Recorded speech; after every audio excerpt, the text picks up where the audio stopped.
ও আমার মা ও বোন, এখনো সময় আছে, তুমি চিন্তা করো। আল্লাহ তাআলার ফরজ বিধান হচ্ছে পর্দা।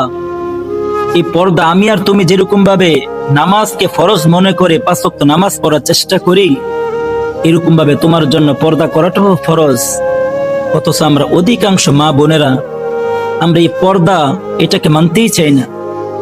কত বোন দেখবা, কত মা আছে তার আল্লাহ তাআলার এই বিধানটাকে অবশ্যই পালন করে। তাহলে তুমি কেন আল্লাহ তাআলার এই হুকুমটাকে তুমি লঙ্ঘন করতেছ? ও বোন, তোমাকে আল্লাহ তাআলা দুনিয়ায় এভাবে চলাফেরা করার জন্য বানায় নাই। তোমাকে তো আল্লাহ তাআলা পুরুষদের মতো এভাবে খোলামেলা চলার জন্য বানায় নাই।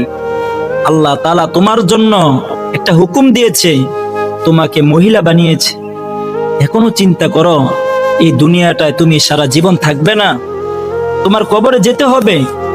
কিন্তু তুমি তো আল্লাহ তাআলার ফরজ বিধান পর্দাকে লঙ্ঘন করতেছো, পর্দা করতেছো না। তুমি যেই কোনো পুরুষের সামনে কিভাবে যাও? তোমাকে তো সব পুরুষের সামনে যাওয়ার অনুমতি দেওয়া হয় নাই। ও বোন, এখনো সময় আছে, তুমি আল্লাহ তাআলার যে ফরজ বিধান পর্দা, এটাকে তুমি মেনে নাও, এটাকে তুমি পালন করো। তুমি আল্লাহর হুকুম মানো, আল্লাহ তাআলা তোমার দুনিয়ার সব কিছু ব্যবস্থা তিনি করে দিবেন। ও বোন, ও আমার মা, তুমি এখনো তুমি চিন্তা করো, এখনো বুঝো আল্লাহ তাআলা তোমাকে কেন পাঠিয়েছে। আল্লাহ তাআলা তোমাকে কেন পাঠিয়েছে তুমি এটা চিন্তা করো, আর তুমি আল্লাহর হুকুম মানো। অনেক স্কুলে পড়ে, অনেক বোন কলেজে পড়ে, তারপরে সে পর্দা রক্ষা করার জন্য চেষ্টা করে। তাহলে তুমি কেন পারবে না? ওই বোনটা যদি পারে, তুমি বোন কেন পারবে না? তোমাকে তো আল্লাহ তাআলা দুনিয়ায় পাঠিয়েছে তার হুকুম পালন করার জন্য, সাথে সাথে তোমার কাজকর্ম তুমি করে যাও।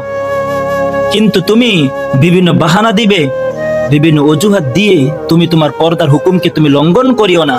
এটার জন্য আল্লাহ তাআলার কাছে তুমি অবশ্যই জবাবদিহিতা করতেই হবে।